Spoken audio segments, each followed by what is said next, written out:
আসসালামু আলাইকুম ওয়া রাহমাতুল্লাহ। সহজ এই 12টি জিকিরের প্রতিদান হলো মহান আল্লাহ তাআলার সেই জান্নাত। সুবহানাল্লাহ, যেই জান্নাতের আশা প্রতিটা মানুষই করে থাকে। প্রতিটা মুসলমানই চায় যাতে সে মৃত্যুর পর জান্নাতে যেতে পারে। তবে আমরা কি আজ পর্যন্ত এমন আমল করেছি যে আমলের কারণে আল্লাহ তাআলা আমাদেরকে জান্নাত দিয়ে দিবেন? প্রিয় দর্শক, আপনার কাছে কি মনে হয়? যদি এমন আমল না করে থাকেন তাহলে আজকের ভিডিওতে আমি এমন 12টি জিকিরের সাথে আপনাদেরকে পরিচয় করিয়ে দিব। এই জিকিরগুলো যদি বেশি বেশি পরিমাণে করতে পারেন, ইনশাআল্লাহ আল্লাহ রাব্বুল আলামিন আপনাকে সেই কাঙ্ক্ষিত জান্নাত দান করবেন। আল্লাহ বলেন, ও আমার হাবিব মুহাম্মদুর রাসূলুল্লাহ সাল্লাল্লাহু আলাইহি ওয়াসাল্লাম, আপনার উম্মতদেরকে জানিয়ে দিন আমি তো আপনার উম্মতদেরকে এই জান্নাত দান করবই। তবে ফেরাউন, নমরুদ, সাদ্দাত, হামান, কারুন তাদের নামেও তো আমি আল্লাহ জান্নাত বানিয়েছিলাম। যেহেতু তারা জান্নাত পাইবে না, সব বিধর্মীদের জান্নাতগুলো আপনার উম্মতের মধ্যে, এই মুসলমানদের মধ্যে যারা নেক আমল করবে, যারা নফল ইবাদত বেশি বেশি করবে, তাদেরকে আমি আল্লাহ বোনাস হিসেবে জান্নাত দিয়ে দিব। সুবহানাল্লাহ, আল্লাহু আকবার। নবীজি হাদিসের মধ্যে বলেন, প্রত্যেকটা মানুষের জন্যই সৃষ্টি লগ্ন থেকে এই আদি পর্যন্ত শেষ পর্যন্ত প্রত্যেকটা মানুষের জন্যই আল্লাহ তাআলা জান্নাত বানিয়েছেন। সবার নামে একটা করে জান্নাতে ঘর আছে। সাহাবায়ে কেরাম প্রশ্ন করলেন, ইয়া রাসূলুল্লাহ সাল্লাল্লাহু আলাইহি ওয়াসাল্লাম, তো সেই জান্নাতগুলো আল্লাহ কি করবেন? যেগুলো ফেরাউন তো জান্নাত পাবে না, নমরুদ তো জান্নাত পাবে না, বেঈমানরা তো জান্নাত পাবে না, তাদের জান্নাতগুলো আল্লাহ কি করবেন? তখন নবীজি সাল্লাল্লাহু আলাইহি ওয়াসাল্লাম বলেন, তোমরা যারা ওভারটাইম বা অতিরিক্ত বেশি বেশি আমল করবে, নফল ইবাদত বেশি বেশি করবে, তোমাদেরকে রব্বুল আলামিন বোনাস হিসেবে সেই জান্নাতগুলো দিয়ে দিবেন। সুবহানাল্লাহ। প্রিয় দর্শক, তাহলে চলুন একে একে প্রত্যেকটি জিকিরের সাথে আপনাদেরকে পরিচয় করিয়ে দিই ইনশাআল্লাহ। দর্শক, আজকের ভিডিওর 12টি জিকির ও আমলের মধ্যে সর্বপ্রথম নম্বর জিকিরটি হলো, নবীজি সাল্লাল্লাহু আলাইহি ওয়াসাল্লাম বলেন, তোমরা বলো, ইয়া আরহামার রাহিমিন। যখন মোনাজাত ধরবে তখন মোনাজাতের শেষ পর্যায়ে 3 বার বলবে, ইয়া আরহামার রাহিমিন, ইয়া আরহামার রাহিমিন, ইয়া আরহামার রাহিমিন। তোমাদের দোয়া মোনাজাত আল্লাহ তাআলা অবশ্যই অবশ্যই কবুল করবেন ইনশাআল্লাহ। তাই আমাদের মনের মধ্যে যাদের সব সময় এই কথা ভাসে যে, হায়রে আমার দোয়া তো আল্লাহ কবুল করবেন না বা কবুল করেন না, নবীজি সাল্লাল্লাহু আলাইহি ওয়াসাল্লাম কিন্তু সুন্দর একটি কথা বলে দিয়েছেন। নবীজি বলেন, তোমরা মোনাজাত ধরলে ইয়া আরহামার রাহিমিন বলে দোয়া করিও, তাহলে আল্লাহ তোমাদের সব মোনাজাত দোয়া কবুল করবেন ইনশাআল্লাহ। তো প্রিয় দর্শক, বুঝতেই পেরেছেন কতটা দামি একটি বাক্য হলো ইয়া আরহামার রাহিমিন, কারণ স্বয়ং নবীজি সাল্লাল্লাহু আলাইহি ওয়াসাল্লাম বলেছেন। তারপরে প্রিয় দর্শক, 12টি জিকির ও দোয়া আমলের মধ্যে দ্বিতীয় নম্বর জিকিরের আমলটি হলো লা ইলাহা ইল্লাল্লাহ। কোন ব্যক্তি যদি ক্লাসের সঙ্গে সাক্ষ্য দেয় যে লা ইলাহা ইল্লাল্লাহ এটা বলে, আল্লাহর সাথে সাথে তার জন্য আকাশের সব দরজাগুলো খুলে দেয়।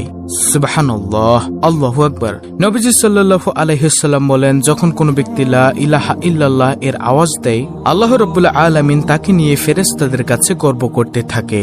সুবহানাল্লাহ। রাসূল সাল্লাল্লাহু আলাইহি ওয়াসাল্লাম বলেন, যার জীবনের শেষ কথা হবে লা ইলাহা ইল্লাল্লাহ, সে ব্যক্তি জান্নাতি হবে। সুবহানাল্লাহ, আল্লাহু আকবার। প্রিয় দর্শক, আমরা সবাই জানি যে অভ্যাস মানুষের গোলাম। আপনি যদি লা ইলাহা ইল্লাল্লাহ বেশি বেশি পাঠ করে অভ্যাস করেন, তাহলে মৃত্যুর সময় জমানে অটোমেটিকলি বেরিয়ে যাবে লা ইলাহা ইল্লাল্লাহু মুহাম্মাদুর রাসূলুল্লাহ সাল্লাল্লাহু আলাইহি ওয়াসাল্লাম। তারপরে তৃতীয় নম্বর জিকিরটি হলো, নবীজি বলেন, তোমরা যদি চাও জান্নাতের গুপ্তধনের সন্ধান, তাহলে লা হাওলা ওয়ালা কুওয়াতা ইল্লা বিল্লাহ বেশি বেশি পাঠ করো, তাহলে তোমরা জান্নাতের গুপ্তধনের সন্ধান পেয়ে যাবে। সুবহানাল্লাহ, আল্লাহু আকবার। তারপরে চতুর্থ নম্বর জিকির, বেশি বেশি পরিমাণে পাঠ করা সুবহানাল্লাহি ওয়া বিহামদিহি। নবীজি সাল্লাল্লাহু আলাইহি ওয়াসাল্লাম বলেন, প্রতিদিন যদি কোনো ব্যক্তি সুবহানাল্লাহি ওয়া বিহামদিহি 100 বার বলে, তার আমলের দাম হাসরের মাঠে সবচেয়ে বেশি হবে। সুবহানাল্লাহ। সাহাবায়ে কেরাম প্রশ্ন করলেন, ইয়া রাসূলুল্লাহ সাল্লাল্লাহু আলাইহি ওয়াসাল্লাম, অন্য কারো আমলের দাম এর চেয়ে কি বেশি হবে না? তখন নবীজি বলেন, ওই ব্যক্তির আমলের দামই এর চেয়ে বেশি হবে যে ব্যক্তি সুবহানাল্লাহি ওয়া বিহামদিহি 100 বার থেকেও বেশি পরিমাণে পাঠ করবে। আল্লাহু আকবার। হ্যাঁ প্রিয় দর্শক, এতটাই দামি আমল হলো সুবহানাল্লাহি ওয়া বিহামদিহি। নবীজি আরো বলেন, কোন ব্যক্তি যদি 100 বার বলে সুবহানাল্লাহি ওয়া বিহামদিহি, তার সব গুনাহ আল্লাহ ক্ষমা করে দিবেন, যদিও সেই গুনাহের পরিমাণ সমুদ্রের ফেনা পরিমাণও হয়ে থাকে। সুবহানাল্লাহ। তাই বেশি বেশি পরিমাণে পাঠ করার চেষ্টা করব ইনশাআল্লাহ। সুবহানাল্লাহি ওয়া বিহামদিহি। পঞ্চম নম্বরে যে জিকিরের কথা বলবো সেটা হলো বেশি বেশি পরিমাণে পাঠ করা রাদিতু বিল্লাহি রাব্বা ওয়া বিল ইসলামি দিনা ওয়া বি মুহাম্মাদিন নাবিয়্যা ওয়া রাসূলাহ সাল্লাল্লাহু আলাইহি ওয়াসাল্লাম। পঞ্চম নম্বরে আপনারা এই জিকিরটি পাঠ করবেন। নবীজি বলেন, কোন ব্যক্তি যদি বলে রাদিতু বিল্লাহি রাব্বা ওয়া বিল ইসলামি দিনা ওয়া বি মুহাম্মাদিন নাবিয়্যা ওয়া রাসূলাহ সাল্লাল্লাহু আলাইহি ওয়াসাল্লাম, এটি যদি কোনো ব্যক্তি বলে তার জন্য আল্লাহর জান্নাত অবতারিত হয়ে যায়। সুবহানাল্লাহ। তাই প্রিয় দর্শক, ইনশাআল্লাহ আমরা বেশি বেশি পরিমাণে এটি পাঠ করার চেষ্টা করব। তারপরে ষষ্ঠ নম্বরে যে জিকিরের কথা বলবো তা হলো এই 4টি জিকির একবারে পাঠ করা। সেটি হলো সুবহানাল্লাহি ওয়ালহামদুলিল্লাহি ওয়ালা ইলাহা ইল্লাল্লাহু আল্লাহু আকবার। নবীজি সাল্লাল্লাহু আলাইহি ওয়াসাল্লাম বলেন, কোন ব্যক্তি যদি এই 4টি জিকির একবারে পাঠ করে, যেমনই ভাবে শীতকালীন সময়ে গাছের পাতাগুলো ঝরে পড়ে যায়, ঠিক তেমনি ভাবে রব্বুল আলামিন তার গুনাহগুলো তার অন্তর থেকে এমন ভাবে ঝেড়ে ফেলে দিবেন। সুবহানাল্লাহ। তাই আমরাও বেশি বেশি পরিমাণে পাঠ করব ইনশাআল্লাহ। সুবহানাল্লাহি ওয়ালহামদুলিল্লাহি ওয়ালা ইলাহা ইল্লাল্লাহু আল্লাহু আকবার। তারপরে সপ্তম নম্বরে যে জিকিরের কথা বলবো সেটি হলো ইয়া যাল জালালি ওয়াল ইকরাম। এটার মধ্যে এতটাই কল্যাণ নিহিত রয়েছে যে যদি কোনো ব্যক্তি ইয়া যাল জালালি ওয়াল ইকরাম দিয়ে যদি কোনো ব্যক্তি দোয়া করে, রব্বুল আলামিন তার দোয়া অবশ্যই কবুল করবেন ইনশাআল্লাহ। প্রিয় দর্শক, ইয়া যাল জালালি ওয়াল ইকরাম একটি হারিয়ে যাওয়া জিকির। আজকে আমাদের সমাজে এই জিকিরটি করতেই চায় না, অথচ এই ইসমে আজম তারা দোয়া করলে আল্লাহ সেই দোয়া খালি হাতে ফিরিয়ে দেয় না। সুবহানাল্লাহ। তারপরে অষ্টম নম্বরে যে জিকিরের কথা বলবো, জিকিরটি দামি একটি জিকির। সেই জিকিরটি হলো ইয়া হাইয়ু ইয়া কাইয়ুম। দুনিয়ার কোনো কল্যাণ যদি কোনো ব্যক্তি চায়, সে যদি ইয়া হাইয়ু ইয়া কাইয়ুমের জিকির করে, আল্লাহ তাকে দুনিয়ার কল্যাণ দিয়ে দিবেন। সুবহানাল্লাহ, আল্লাহু আকবার। প্রিয় দর্শক, যদি দুনিয়ার কল্যাণ চান তাহলে ইয়া হাইয়ু ইয়া কাইয়ুমের জিকির করুন, ইনশাআল্লাহ আল্লাহ আপনাকে দুনিয়ার কল্যাণ দান করবেন। তারপরে নবম নম্বর জিকির হলো বেশি বেশি পরিমাণে পাঠ করা সুবহানাল্লাহ।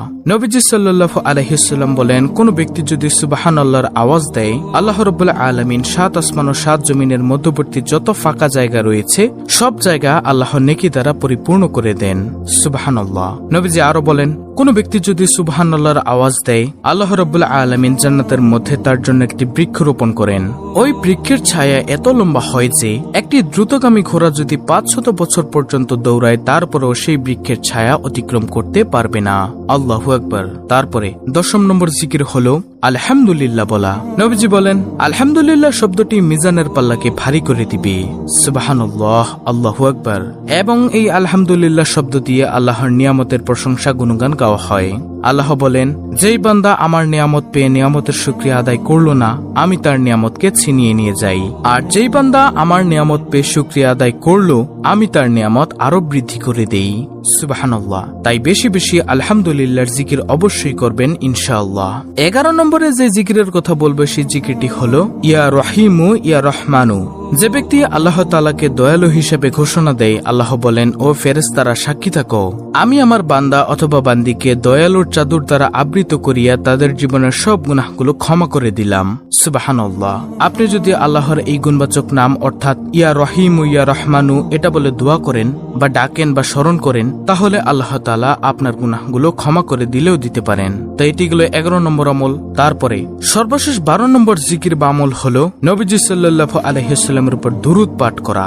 এটি কোনো জিকির নয়, এই দুরূদ হলো নবীজি সাল্লাল্লাহু আলাইহি ওয়াসাল্লামের উপর ভক্তি ও ভালোবাসা। আপনি এভাবে দুরূদ পাঠ করবেন, সাল্লাল্লাহু আলাইহি ওয়াসাল্লাম, সাল্লাল্লাহু আলাইহি ওয়াসাল্লাম, সাল্লাল্লাহু আলাইহি ওয়াসাল্লাম। এভাবে আপনারা দুরূদ পাঠ করবেন। তো প্রিয় দর্শক, এই হলো মোট 12টি জিকির ও আমল। অত্যন্ত গুরুত্বপূর্ণ একটি ভিডিও। ভিডিওটি ভালো লাগলে অবশ্যই চ্যানেলটিকে সাবস্ক্রাইব করে পাশে থাকা বেল বাটন অল বাজিয়ে দিবেন। ভিডিওটিতে একটি লাইক দিবেন এবং কমেন্টে আমিন লিখবেন এবং অন্য মুসলিম ভাই বোনদের কাছে ভিডিওটি শেয়ার করে দিবেন, যেন তারাও দেখে শিখে এই আমলটি করতে পারে। আল্লাহ রাব্বুল আলামিন আমাদের সকলকে উক্ত 12টি জিকিরের আমল করার তৌফিক দান করুন। আমিন।